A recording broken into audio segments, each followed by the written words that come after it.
you'd welcome to the stage Seth Makowsky and Scott Marcaccio.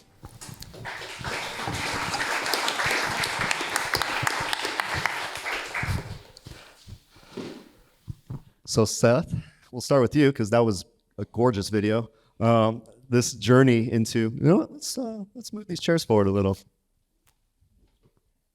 There we go. This journey into improving athletic performance by, going with a mind-first approach. Why does it speak to you? What drives you to do this? Yes. So what's interesting is my background was not in sports whatsoever. Never saw a college game in my life. Before I went to UCLA, I went to Emory University in Atlanta. We didn't even have a college team. But what was interesting is, by coincidence, my background was in business. I'd been CEO of different companies, and the owner of a sports team had asked me for help, due diligence on a major project that he was building. And that facility trained a lot of NFL players, NBA players. And while I was at the facility, I noticed like half of that facility was dedicated towards the mental side of the game, recognizing patterns, sequencing movements. They had a whole slew of sports therapists. And so as I was doing tours of this facility, I realized it was so similar in how they were training athletes to how I was training in chess. And I had gone deep into chess. I'm not a chess savant. I love taking the concepts of the game and applying it to life. It's something that I did for myself in business, where I get in complex situations, and my nature is to be a perfectionist, right? And I'm sure I'm the only one in the room like that, and would have fear of failure. And what if it didn't work out? Overthink things. And I noticed the deeper and deeper I was going into chess and distilling some of these ideas and principles and applying it to my life, the quicker decisions I would make. To now, today I actually prefer quick, fast failure, learning really fast and applying it to life. And so while I was at the facility, we ended up doing a pilot program where they paired me with their most elite athletes, all of names that you would know. I had no idea who they were at all. And they started having breakthrough results, and they started training college quarterbacks, and they started breaking their school records, and then the top NFL quarterbacks, and then Elite 11, the opening, UCLA called. And I went from knowing nothing, never seeing a college game in my life, to spending, seasons with the team in the quarterback room, going to games. The program was turning around. I know what it's like to be in the locker room after a tough loss, waiting on the bus, to seeing, instead of maybe in my past helping to turn around companies, to be part of turning around, a program. It's very similar. And to see, to kind of go through it with an athlete who I just view as a top elite performer, similar to business, to sort of like rise above and overcome obstacles is really powerful. And so today, half of my clients are athletes. And of that half are men, half are women. I train some of the top women Olympic artistic swimmers who will come here later today, collegiate volleyball teams. And so it's athletes, but it's also elite performers, venture capitalists, CEOs of major companies, even sports team owners, because it's all about sort of like getting the edge and making the very, very best decisions. And like I said, if you make great decisions, everything will work out fine. And conversely, if you're insanely talented, say in sports, but you make one bad decision off the field, it's like a zero multiplier. So I'm helping top performers make the best decisions based on their personality and avoid the traps that are out there. Thank you so much. And right next to you, Scott Marcaccio is the CEO and co-founder of Myodetox. They are an outstanding physical therapy and human body performance clinic, I call them overall. I am a patient of their Studio City location. They got me back running after a pretty gnarly calf accident within weeks. Scott, thank you so much for coming. I was excited to have this panel because we have the mind and the body together. And I want to know, same question, what drives you within human performance? First of all, really cool. Love what you're doing. So innovative. For us, our tagline of our company is future-proof your body. And I think there's been this big movement the last 10 or 15 years where we've seen a lot of intensity, a lot of pushing, a lot of people trying to optimize for power. And then the last 5 years especially, I just think the general thoughtfulness around all things recovery, all things, how do you, if you are at the best level of sport, how do you keep there for the next 5 years, 10 years? Because one bad injury can completely derail, case in point, we work with Chicharito, and unfortunately the last 2 days he had like this crazy ACL injury. So that is going to be a huge setback. So the best athletes in the game today, we work with, Trevor Story, we work with Zach Levine, Miles Garrett, Chloe Kim, like it's sort of sport agnostic. It really is about what can you do today to set yourself up for a better tomorrow and really be much more resilient in the sport that you're playing. So we think about that a lot. And Seth, how do you connect mind and body together? How do I connect mind and body together? Yeah.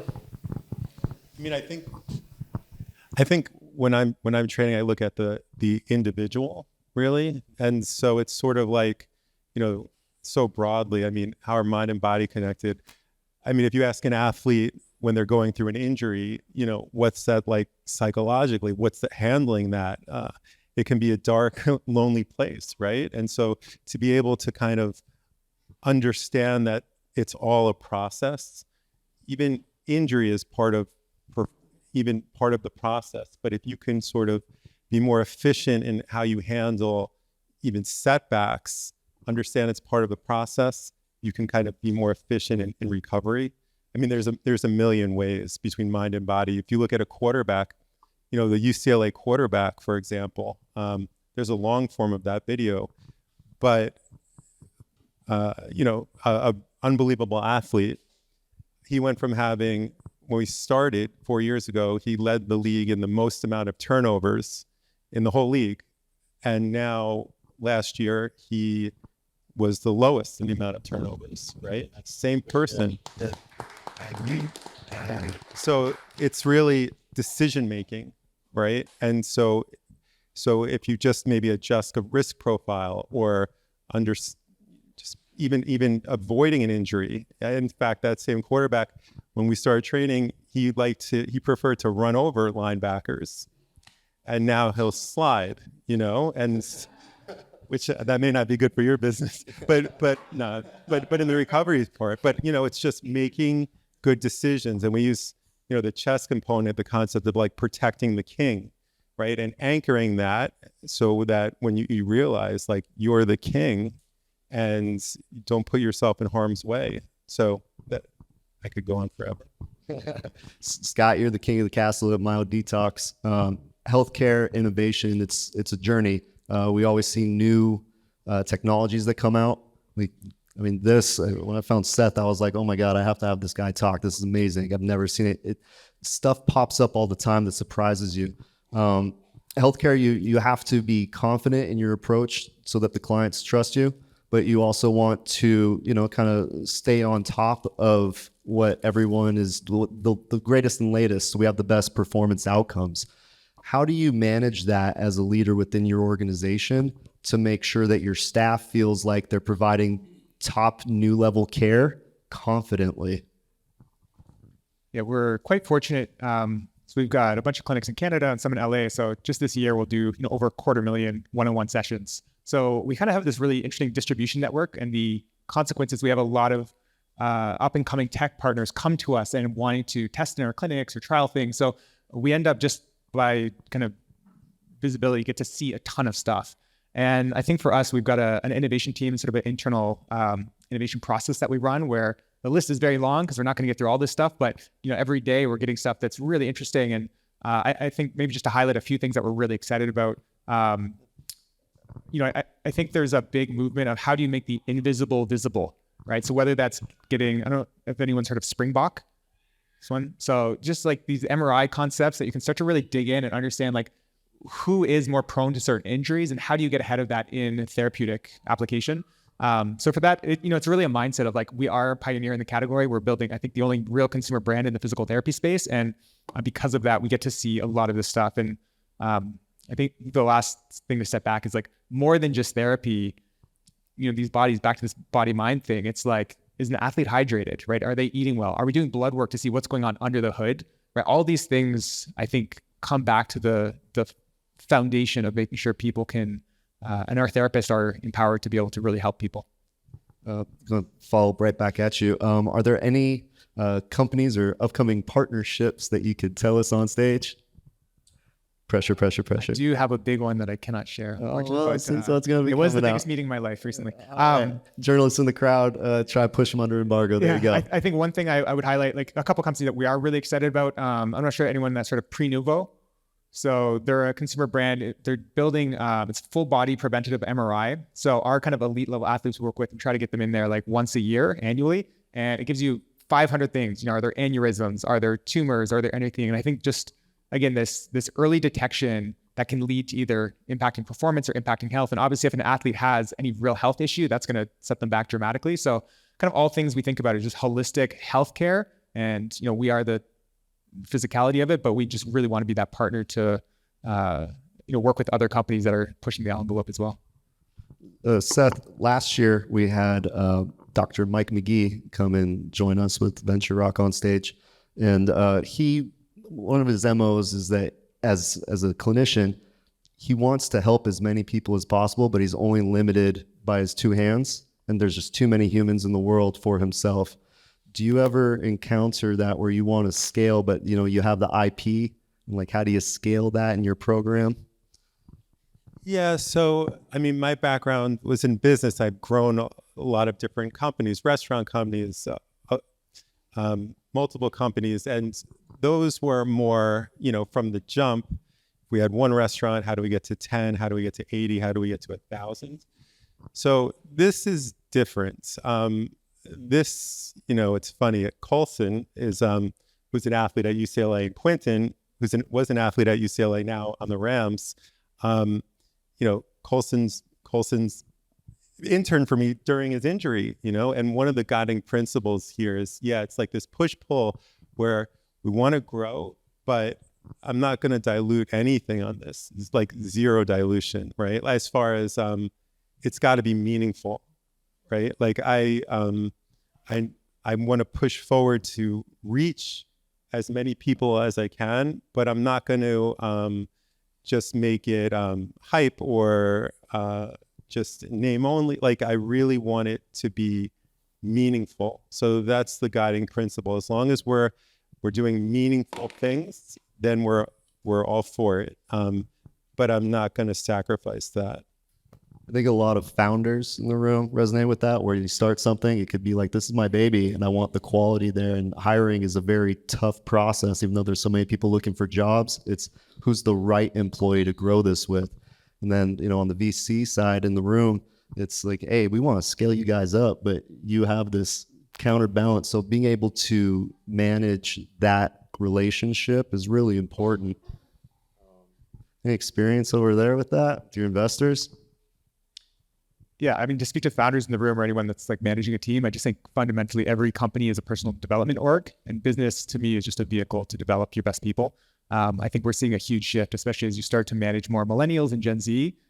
There's such a drive for personal growth. And I think the best companies of today have a ton of authenticity to be able to speak to that and foster it. And, for us, leader and training program and just having really clear upward mobility for career pathing. And I think if you're an investor working with founders, being really thoughtful on, the team you build is the business you build. And I've seen a lot of founders, I do a lot of my own angel investing and advising.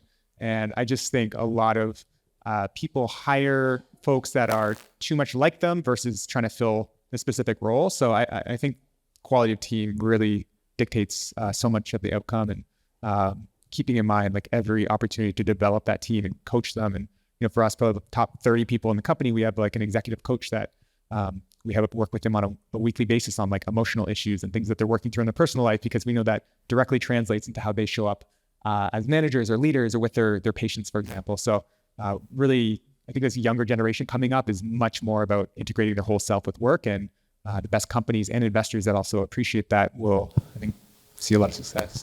Who knew that sports in LA, investing, founding, and growing, the growing portion would be about self-development and not about your company necessarily.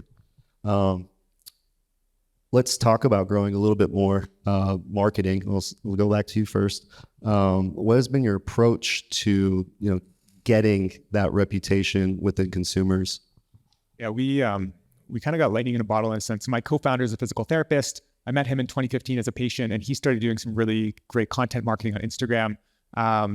Long story short, was able to work with a bunch of celebrities, athletes, and today has over like 500,000 on Instagram. So pretty organically, the first 5 or 6 years of the company, we didn't spend a single dollar on marketing. It was all earned media, a lot of influencer work.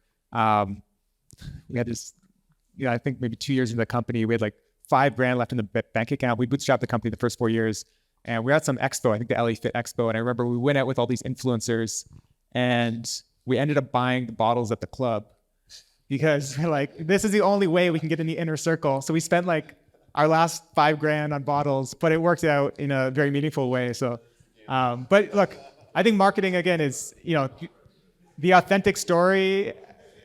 It's like, what's the authentic story? And then how are you amplifying and distributing it? And I just think building real relationships to be able to speak to your story and your message and get people really engaged in it, it's all day long. So, and apparently trusting your gut and not being afraid to take a risk either. So you're building, you have nothing to lose. And Seth, same question. I think yours is a little bit easier. Is it word of mouth with you and your players at this point because of the trusted relationships, or that's just always been my preference also. In fact, yeah, because in the beginning, years ago, I was just figuring out, wait, what is this? And would it even work? And when I started training athletes, I didn't even know if they were going to show up, right? And sometimes they didn't. but so I really wanted to understand it myself before I just put a stamp on it and marketed it. And what would happen was the athletes started talking about it to the press after games and then talking to one another. And it's sort of like elite performers, if there's a way to get an edge, they're going to seek it out. And so it's been through word of mouth, and it's been my preferred. I also didn't really understand social media. Like I had to learn it, figure it out, learn how to do it, learn it to be meaningful. Why would I be doing it? All of that stuff. And so, it all develops, but I've always preferred just word of mouth. It's the most powerful, I think. Well, I found you through social media, and also you have amazing press hits out. What was that experience like, finally getting press attention and going into this area where you're like, I didn't want it at first, which is really funny. For a long time, I was actually preferring to be under the radar, just let this thing cook and bake and let me figure it out.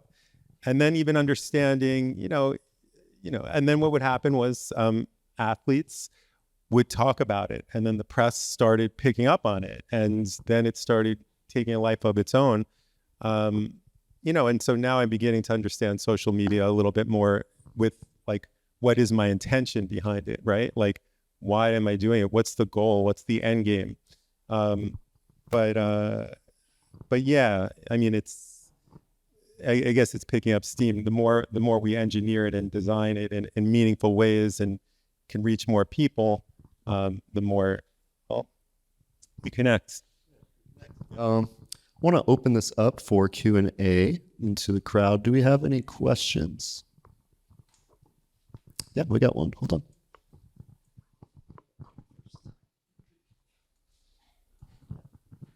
on. Hey guys, how's it going? We work with a lot of young athletes in what we do, and a lot of it is mindset, right? Getting more resilient around fearing failure, all these different things, as well as keeping their bodies healthy as they're developing. What are some of the advice for young athletes that you work with to be more resilient mentally or physically? In fact, I was just talking to Exodus. I don't know if he's here. Okay. Yeah. We were talking about fear of failure. And that's another example of the mind-body connection. If you're the most athletic person on the field, but have fear of failure, watch what that does to performance, right? Or if your confidence level is a 3 out of 10, watch what that happens. Does it matter how athletic you are? It's a multiplier. So I think what we reinstill over and over, it's all a process. And when you start realizing, I work with a lot of Major League Baseball players. When you realize, like, is a strikeout bad? If you learn to better control the strike zone from it, or you learn that when you're tired, you lose control of the strike zone. So you struck out a couple of times, and then you learned, okay, when I'm tired, I'm going to control the strike zone. So then you have that for the rest of your career. So all it cost you was a couple strikeouts. So best return on investment you can ever get. So when you start realizing it's all a process, then you can look at it like a technician. Like if something didn't work out, what can I learn from it? How do I get better next time? And from my own self, I was my own guinea pig in this. I used to have extreme fear of failure. Now I totally prefer it. That sounds like a like a death wish. I prefer to fail super quickly, learn from it, and adjust. And then it's just a process. And so now the dwell time, it used to take me forever to make a decision. Now I make them really, really quick, and it's really liberating. And it wouldn't be my natural personality type. And why I love this and what I do is it's really hard to rewire how someone makes decisions. It's like very, very hard. It happens to be chess, happens to be a way, music, language are the other two. But it's you're getting mental reps on how you make decisions and change how you make decisions. And so it's becomes like exponentially more powerful than maybe just talking about it. But actually when you can lose and you realize like it's okay, and you start realizing that the most successful people fail more often. So why wouldn't you want to do that? Scott, you're rewiring people and how they move as well. Can you add on to that, please? Yeah, the word you use of resilience, when we're all young, I think we've all been through this. Like you think you're invincible and your body will put up with a lot of shit. Like you can go in and nothing breaks too much. And then as you get into your 20s, like those habits that might have been totally fine, like it's not a problem until it's a problem. And I think the opportunity of working with young athletes is actually just get the foundational habits, because I agree, it's hard, post 25 and the brain's fully formed, it's just harder and harder to rewire it in that, 15 to 25 zone. Like that is a prime opportunity to lay down habits that they're going to have for the rest of their lives. When it comes to resiliency, I think modeling really good behavior around, are they hydrated? Are they getting good sleep? Nutrition. So I'll give you a personal story. We started working with Chloe Kim when she was like 18 or 19, and her nutrition was like horrendous. And like Shake Shack, yeah, not good. So, worked really close with her trainer and just holistically had the right people around her that, she still gets some of that stuff in, but just a lot more thoughtful around, especially as she's going into a competitive state. Like, how do we prime her system to be as resilient as possible, right? Tissues, hydration, this stuff's really, really critical in terms of performance and injury prevention.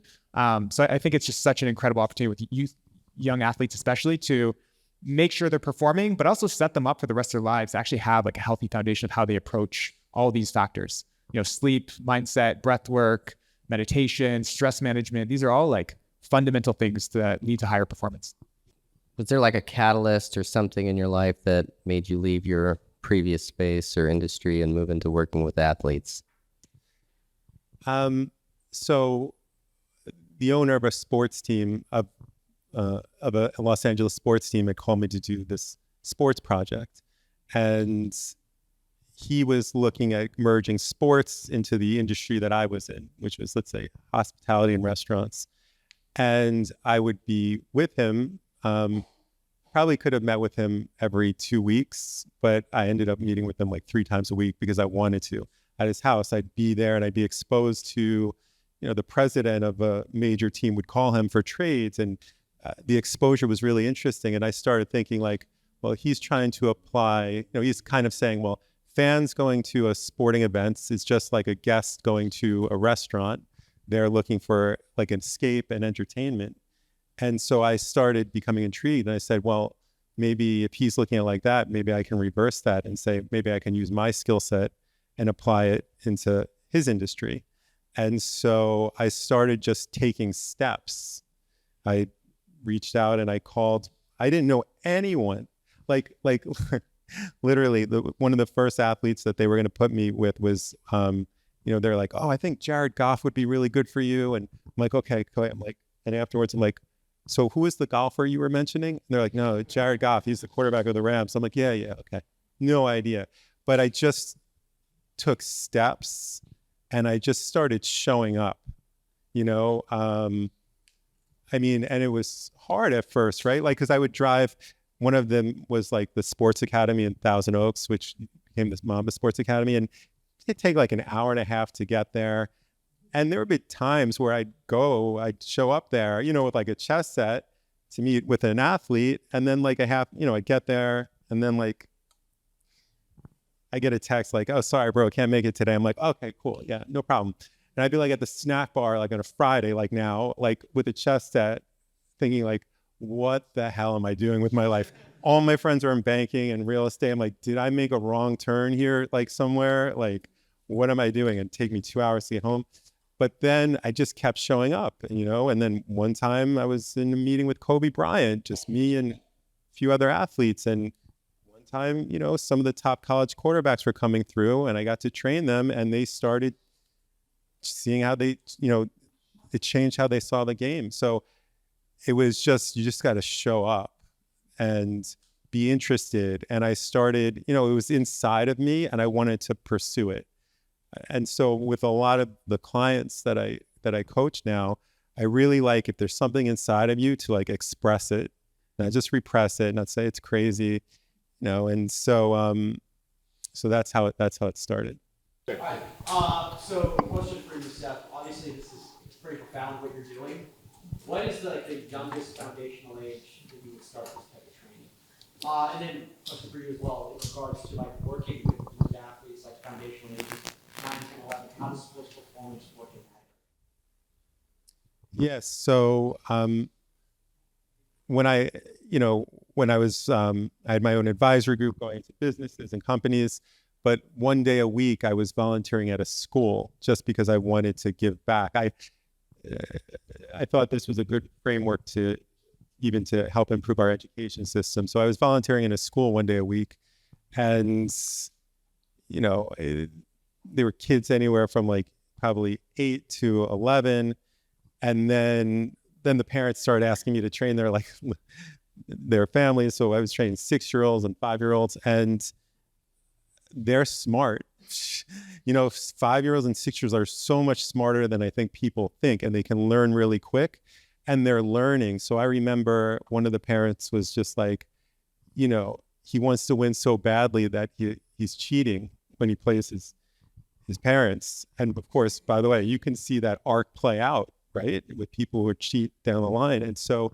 I just remember like training this kid. This was a long time ago. And afterwards, his parent picked him up, and he was just like, she said, like, "What did you learn today?" And he's like, "I learned sportsmanship," right? And I'm like, "Oh, like, okay." I didn't realize the younger the better in a way, because you can instill these principles. I'm using chess as a vehicle, right? And so it's not really just about chess. It's a vehicle for it. But the younger the better. And then I think and then I think, kind of like what you were saying, after a certain age, people become interested in other things, or they get super locked in. Or so, although with top performers, they're always looking for an edge. I've had top athletes reach out to me even at their end of their career now, but the younger the better. To answer the question on 9, 10, 11, I think just some general principles is we try to encourage people not to specialize too early, because people can sometimes become very one-dimensional in their movement patterns. So it's really about building foundational movement patterns that they should be able to carry across many different sports. Right? You should have very little limitations at that age, and they're still coming into their body over the next 6, 7 years. So teaching them to move through space. It's interesting. I had a daughter a year ago, and even the first few months that she was born, we actually had a therapist work with her because they get all crammed up in the uterus in like really strange positions in the womb. So it's interesting that like through the process of them starting to express themselves with movement when they're 9, 10, 11, you actually start to see some of these imbalances that may lead to injuries when they're 19 or 20 or 21. So it's really important just getting fundamental movement patterns down and making sure that they should be not, as a generalist, be able to kind of allocate across a ton of movement. So that's kind of the high level principle. I wanted to thank Seth and Scott for coming, and that wraps up our programming for today. We'll have networking outside, inside, everywhere. And thank you so much for joining. This was fascinating, and so happy you were here. Thank you, everyone.